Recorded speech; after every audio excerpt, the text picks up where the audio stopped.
Welcome back to Cinema Corner. I'm Blake. I'm here with my co-hosts, Alex and Josh.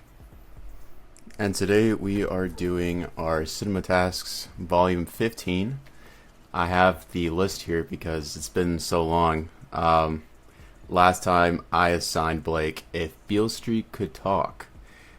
Josh gave me Memento, and Blake gave Josh Red Eye with, I believe, Rachel McAdams and Cillian Murphy. Completely forgot. Yep. Yeah, so did I. So I had to do a little bit of research. Yeah. Gentlemen, who wants to go first? Alex, thoughts? I wonder. Okay, so Memento. What a film. So, to my knowledge, this would be Christopher Nolan's second film. I think there's one before that. But this one was like his big breakout film that put him on the map, if you will. And I didn't know that he started with those shenanigans right off rip, just right off the bat. I was confused as fuck. I was like, okay. Basically, we got our main guy, Lenny, who is, he has some short-term memory loss due to some sort of injury. Then over the course of the film, we learn that this injury was caused from a break-in or something along those lines, and we get these little flashbacks in sequences that are opposite to one another. So sometimes if it's black and white, we get a flashback that's in color, but then also the one that's in color is also like the end, but it's going backwards. And yeah, it's a confusing film for sure until you finally get to a certain point in the movie where it starts to kind of make sense, and then you get a transition from gray to color, and then it's like, okay, now I get it. Like, it's now going forward. But the chopping of like going from color and then going back into black and white, but it's the past, but it's also going forward, and then this one's going like backward but forward, and they meet in the middle is basically the end of the movie. So he's just trying to track down this guy that's supposedly he found out is the killer of his wife.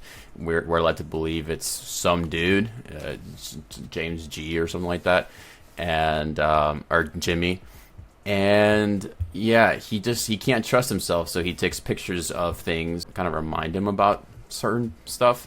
But as we go through the course of the film, we learn that that's not even 100% accurate.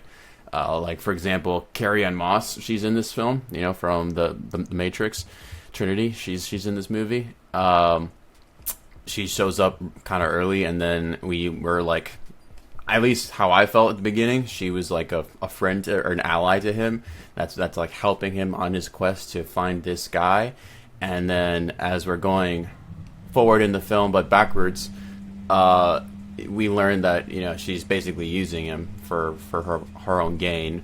At least that's how it feels like. And then you realize, the guy that she's like with is a drug dealer who he ended up killing at the beginning of all this, but at the end of the movie, if that makes sense. And I was just like, okay. So point is, the main anchor thing is there's a story that he keeps telling himself to remember. It's on his thumb or like on his left hand, so that's like the one tattoo that he can see. And we're led to believe that he is not like this. So he's telling this story in the black and white sequences to make himself remember about this story. And so he knows that he's not that way. But then we finally get to the end of the movie, or the middle of the movie, whatever you want to call it, and when we find out that basically, yeah, he is exactly that way. And this guy Teddy, who we think is like a buddy, but he isn't a buddy, and we don't know what the fuck he is the entire movie. Pretty much, I didn't know what he was. We do know that he ends up killing him at the beginning of the movie, but it's actually the end of the story. Again, confusing. And I mean, it was shot well. It kept me invested because I was confused as all can be. But then I then finally it got to a point where I was trying to lock in, and they threw a wrench in there. And it's like, oh no, yeah, he's the one that beat Carrie Ann Moss's character. I think her name was like Natalie, and yeah. So, and then there was like certain sequences of like action sequences where he like just wakes up in the middle of something. He's like, oh, I'm chasing this guy. No, wait. I'm not being. Wait, no, he's chasing me, and then it's like, you know, there's a cool playing with like the time and everything, and basically every sequence ends with a cliffhanger, and the other one starts with another cliffhanger. So, I mean, it was for the time. I believe this came out in 2000. It was, yeah, it feels like a 2000 movie or something along those lines. I could see this being like really revolutionary. However, he's done many films since then. Some where it's like either just as confusing or like he plays with time again differently in a way that you can actually like follow more consistently. So overall, I would say I enjoyed the film. It's probably not my favorite of his movies. It's still cool. I was invested because of the whole mystery aspect behind it. But then once you get to like that part of the movie, again, I don't know how to explain it. It's like the middle technically, and then you finally have to like kind of remember all the colored sequences up until it becomes black and white predominantly, and then it switched back to color. What happens, and then yeah, basically he basically chooses to just say fuck it, it's this is what I'm gonna deal with. It is what it is, and he just chooses to be this investigator and find this Jimmy G or whatever his name was, and he just chooses Teddy as that guy, or I think it's like Gamble or Grimble or whatever the fuck his last name was. And yeah, so moral of the story is that it only got better from here, you know. But still a good film. There's nothing bad to say about it. All of the actors did well. Guy Pearce, Carrie Ann Moss. I don't know the name of the actor who played Teddy, but I do recognize his face from a few movies. So I thought everyone did well. So yeah, score. I mean, I give this a solid 7.7 out of 10. So yeah, it was confusing. I literally had to go on YouTube and be like, can you explain like the timeline? And there's literally a video of him explaining it, and I'm still confused. But like, I guess it made a little more sense the way he drew it. It's like this kind of like U-shaped, and it's like being spliced together. So I kind of understand it more. But yeah, it's like, brother, he's on a whole different stratosphere in his fucking mind. It's kind of crazy. I just looked up the cast because I've never seen it. For you to say that you recognize Teddy but not know who he is kind of fake fan of you. Guy doesn't know Joe Pantoliano from the hit Marvel TV show Wonder Man. Crazy. That's where I saw him Crazy. from. I was like, I recognize him. Guy from played something himself recent. in a TV show and you still didn't know who he was. Nuts. God, yeah, that's right. That is right. But he's been in like some comedies too, right? Yeah, I mean, Joe's been around. Don't get it twisted. Joe's been around. Yeah. But I played was like, himself I feel like in he a was show in, like, you watched this year. Yeah, I know. I'm really bad with like actors that I don't see a lot of their stuff with, and they just pop up every so often.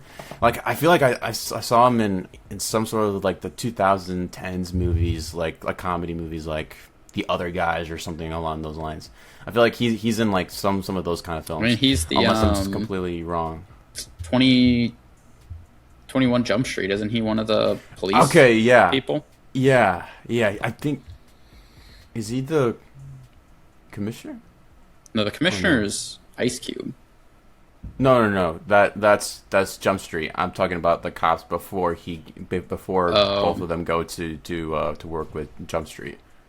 But I feel like he was definitely in those.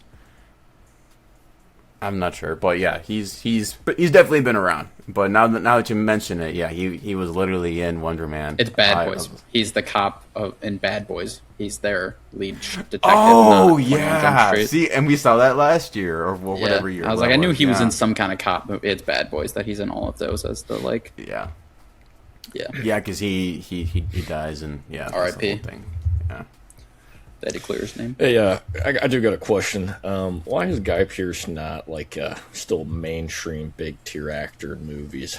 Because I watched I don't this know, movie, because he and did before good. that, yeah, he's fucking amazing in this movie. And I watched before I watched this movie because I watched it a couple years ago. I watched L.A. Confidential for the first time, and he's fucking amazing in that. So I watched back to back, and I'm like, did Iron Man 3 just do that much damage to this man's He wasn't career? even that bad in Iron Man 3. I mean, But I'm it just was saying, like he hasn't done shit. I know he's in, I guess, that Brutalist movie. I was about to But I say, think it's the are most you forgetting recent. The Brutalist? Haven't seen it because I never will because of that one fuck. Oh, I It was mean, AI fucking yeah, voice. never gonna watch that. But I was like, But he was in it. literally, I was looking Never up say never. his movies list, and I mean, it's just after the early 2000s, he just stopped. yeah, it was no, literally Iron Man and I thought he done. did like really good. He was so damn good in that movie. Yeah. So good. And I was like, why was this guy not huge? Also crazy that Nolan put him on the shelf after that. Nolan loves to re-collaborate with people. He said, I'll star you in Memento, and then I ain't touching you ever again. Yes. I mean, I don't know. There's probably some horrific news about him or something we're not aware of. No. He was in the Hurt Locker? He was nominated for the Brutalist, wasn't he? I felt like they all I got checked out nominations with in that. everything. Brody about that won, movie. which was bull, whatever. Yeah, we know why he won. All right. Who's going next? Oh, he's in the Dog Stars with Ridley Scott. Didn't He's know so that. back. He's so Renaissance back. of Guy Pearce. Yeah, I can go next, I guess. I got If Beale Street Could Talk from Alex. This is a movie that knew absolutely nothing about going into it. Watched it on YouTube for free because somebody uploaded the entire movie because you can't find it anywhere. And I was Really? like, I can't find this. You can rent it for like $10. And I was like, I'm not doing that. I'll tell them I'm not watching this movie. Bucks. And I found it on YouTube for free. Watched the entire thing. Shout out that person. Yeah, basically this movie, kind of weird. It starts with like, I guess, a quote or poem. I don't know which one it technically was. What's the name of this movie? Hold up. If have Beale no Street idea. could talk. If what? Wheel? Beale. Beale. B-E-A-L-E. B-E-A-L-E. Street could talk. Okay. Like All right, Bradley I'm locked. Beale? Continue. Continue. Yeah, so I suppose like I guess I don't know technically if it's a poem or just a quote from somebody because it's just on the screen. It's not like them reading it. And it's basically saying like Beale Street is a street in like Louisiana that like Louis Armstrong was born on and my dad was born on, and like anybody who's like black in America is basically from Beale Street. It says, and then the entire rest of the movie takes place in New York City. So I was like, what? Oh, okay. So basically, this movie takes place in New York City, and it is essentially it opens with like a young couple who is together, and then he's going to jail, and you don't know why he's going to jail. And most of the rest of the movie is kind of like going back and forth of like current day events as well as past events. And essentially, as he's in jail, you're learning that his family and his girlfriend Tish she's the star of the movie. Tish, they're trying to get him out of jail as he is wrongfully in prison. And you continue to be like, oh, you learn he was charged for a rape. And she was like, I was with him that night, and we were with one of his friends. That did not happen. And so it's going back and forth of like, they're working with a lawyer trying to get him out, as well as what happened like the night that they started dating, because they were like childhood friends, and then they started dating. And then like what's going on the night that this event happened, essentially. And that's pretty much most of the movie is going back and forth until you pretty much like get to the point where it's clear that the cop was racist and they ran into a cop earlier in the night as a guy was like hitting on Tish and saying like rude things to her, and the guy, the Fonnie is her like boyfriend who goes to jail, he like breaks up the fight, and then the cop is like, oh, I'm going to take you to jail because you're a black man. And then like the store owner's like, hey, he did nothing wrong, it was that guy who was like talking crazy to the girl. And the cop's like, I'll be seeing you around. And then Tish finds out she's pregnant, and so she tells her family and his family, and his mom has a absurd reaction because she's extremely religious, which gets to the point where Tish's mom or Tish's sister hits the mom to knock her out because she's just talking crazy on this girl. And then Coleman Domingo just randomly shows up, and he's the dad of Tish, and he's in the movie a little bit, and I'm like, we should have gave him a lot more time because he was phenomenal as always. But yeah, so like I said, you eventually learn that it's pretty clear he didn't do this. He was with Tish and one of his friends, but his friend got locked up for drugs or something like that. So they're like, well, we can't really use him as a witness because the jury will never trust a convicted drug addict, and the system's just already against us. And then you learn that the lady who pointed out Fonny in a lineup as the accuser, I guess, or whatever you want, the guy who did it, is now in Puerto Rico. She got sent away, so they can't really get her back to be like, hey, you're pointing at the wrong person. He didn't do this. And so then Tish's mom goes to Puerto Rico to try to talk to this lady. And this lady has a friend who talks for her at first, who she meets with, who is none other than Pedro Pascal. Randomly shows up for like 2 minutes of this movie. And the mom, who's Regina Hall, and Pedro Pascal talk in a bar. And he's like, hey, she doesn't want to talk to you. Like, she had this horrific thing happen to her. She doesn't want to talk about it. And she's like, hey, but my daughter is pregnant, and her will-be husband, if we can get him out of this situation, but they're together, is the father, and he's a good man. He shouldn't be in prison. And he's like, no, I'm not going to let you talk to her. And she's like, please, we're good friends. They never really explain how the mom knows Pedro Pascal. And then the mom finally gets to talk to the lady. And then the mom freaks out a little bit, crashes out, and like kind of grabs the lady. And then the lady has a PTSD event of like, get off me, get off me. So then the lady runs away from her. And then the lady's never come back to Puerto Rico. And the mom goes home. It's like, hey, I kind of messed up. She's never coming back. So there's really no way the system's against us that we can prove he didn't do it. And then in a voiceover, it tells us that he basically just admits to it because there's no way he's going to get out of it. So he just takes a deal saying like, yep, that was me, I guess, and I'll take a deal. This all happens in a voiceover. You don't actually see any of the trial. You don't get to actually hear how long he did, what he's serving. But basically he was like, yep, the system's against me. We have no way to prove I didn't do it. I will plead guilty to get a lighter sentence. And then Tish comes with their son, who's probably like 4 to 5 at this point now, and he's still in prison. That's pretty much how the movie ends. So, you know, pretty interesting that the climax of the movie essentially is what's going on with this case. They just skip over, do a voiceover of her talking, and then next thing you know, we're in the future, and he's still in prison. Yeah, all I can really say is give Coleman Domingo more time. That's about it. It also had great just random cameos. Like I said, you got a random Pedro Pascal. Dave Franco shows up as a Jewish landlord who was willing to rent this couple. Has a nice 2 minutes. Heavy Marvel help, like we said, Pedro Pascal, but Monica Rambeau is the sister of Tish, the main character. And then Dominique Thorne, I believe is her name, who's Ironheart. She is one of the sisters of Fonny, the guy who's in prison. She's one of her sisters. So just a couple random MCU people showing up in this movie. But yeah, I mean, this movie's starting with a quote about a street in Louisiana and then taking place in New Orleans and you being confused, or taking place in New York after that and being confused pretty much just summed up the movie. It was kind of like, why did I care about this case I guess it was just to prove the system's against, I guess, is it? But, yeah, just kind of voiceover, skipping time. He's in prison. All right, here we go. Keep it moving. Was an interesting way to end the movie. So, all in all, I gave this a 4 out of 10. That's kind of generous because I have nothing else to say besides shout out Coleman Domingo. Love you. You're amazing. Tish, the main actress, her line delivery was unbelievably horrible. I don't know if she was like trying to read her script to the camera, but the slowness of her delivery was like she was learning to read for the first time. It was painful. It was very painful. So, shout out Coleman. You did nothing wrong, King. Wow. I was not aware. Quite the opposite. Okay. Pretty brutal. Yeah. Didn't Not as bad as see the that brutalist will be. Okay. Well. All right. All right. Rest in peace. All right. The road doesn't get smooth here with me, boys. All right. I watched Red Eye. No. Don't say that. This movie was somehow directed by the guy that made all the Scream movies. You would not know if you watched it.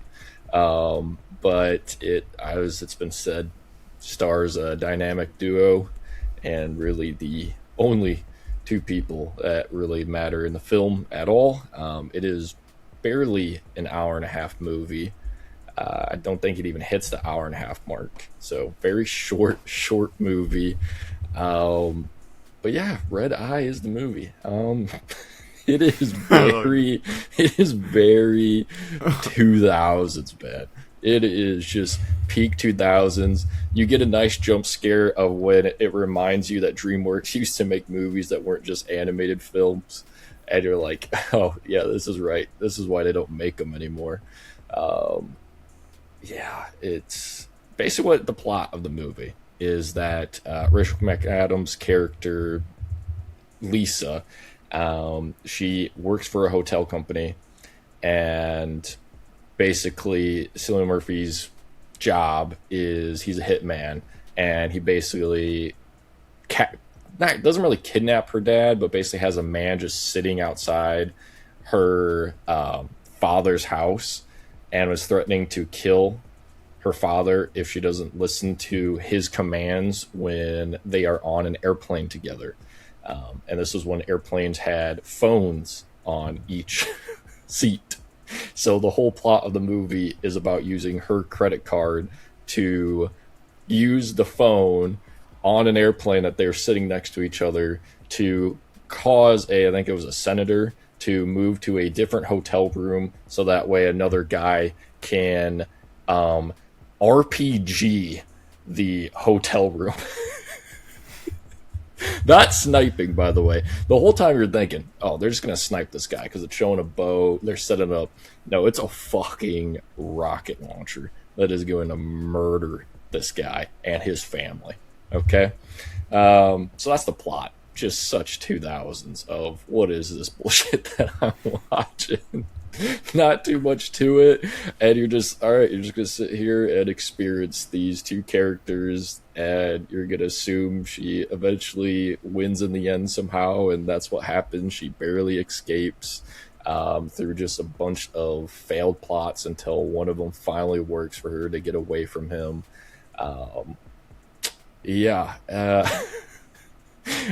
The chase, I felt like it went on for a while. Maybe I was just already over the movie at that point, but the chase scene's pretty generic, where she just, they finally land, and she doesn't do the call, and she runs. The dad never dies because she gets home in time, and then the dad just kills Cillian Murphy's character, which is, I think his name is almost the Jack the Ripper. I think it's Jack something.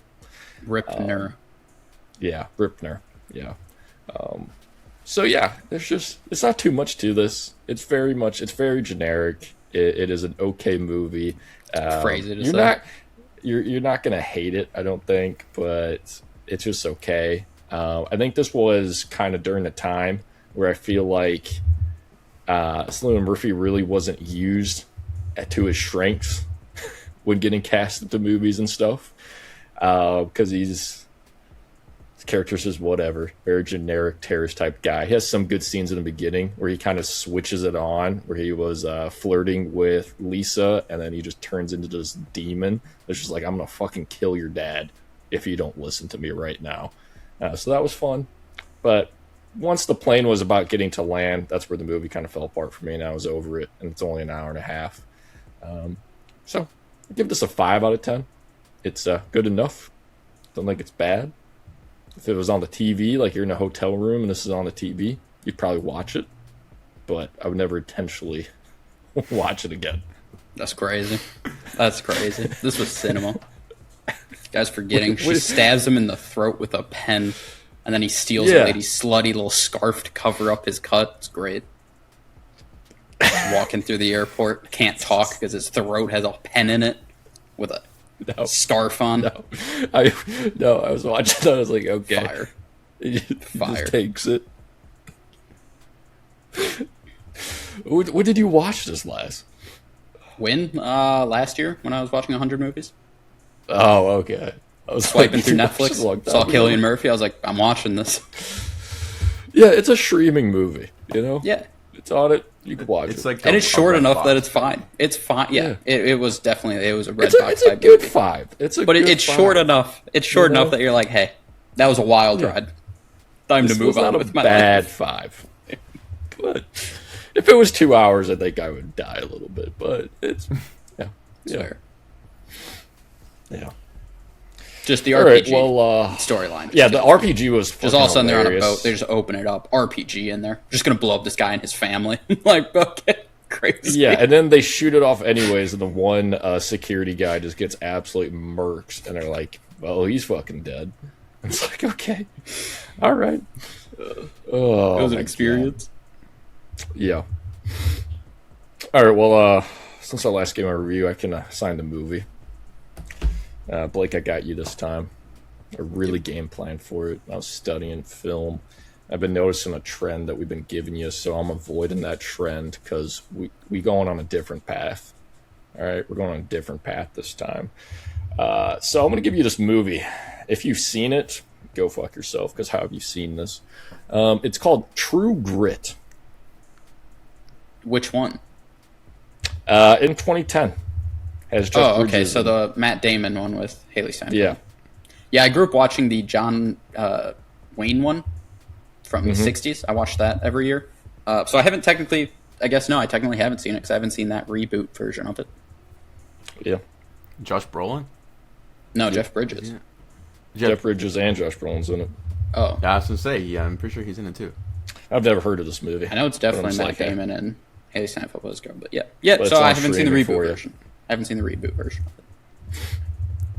When the fuck did that John Wayne one come out? Now that I think about it. It's just for me. Been a while. 1969. Oh yeah. I watched that movie a lot. Several times a year, in fact, actually. Can't tell you I've seen either one. Yeah, I'll get you back with the 69 version. Moving on to Alex. I'll give you your movie. Alex. There's a movie that Josh and I saw together that you didn't get to experience. And Josh brought it up recently in a Outside This Jeopardy, starring Dr. Doom himself, if you will, and Robert Downey Jr. Alex, have you ever seen Dr. Doolittle with Robert Downey Jr.? No. Why? What? Why? What? I don't. You haven't seen the I know movie. it's a bad movie. I know No. it's a bad movie. It's You not might like a it. bad. You might No. like it. Okay. Different strokes, different folks. Okay. I didn't know Beale Street was that bad. Okay, I'm sorry. Okay. Anyways, Josh, have you seen Yep. The Place Beyond the Pines? I'm going to say doubtful. It's your boy. It's your boy. No, I have not seen that. Okay. There we go. That is the movie that you are getting assigned. Oh, see, Dr. Doolittle it has a 5 in its Rotten Tomato, if that's a hint. Can't be that bad. Brother in Christ, it's at 15? Well, now we have our movies. As always, if you saw any of our movies or any of the ones that we're about to watch, let us know in the comments down below. As always, like the video, subscribe to the channel, and we'll see you guys in the next one.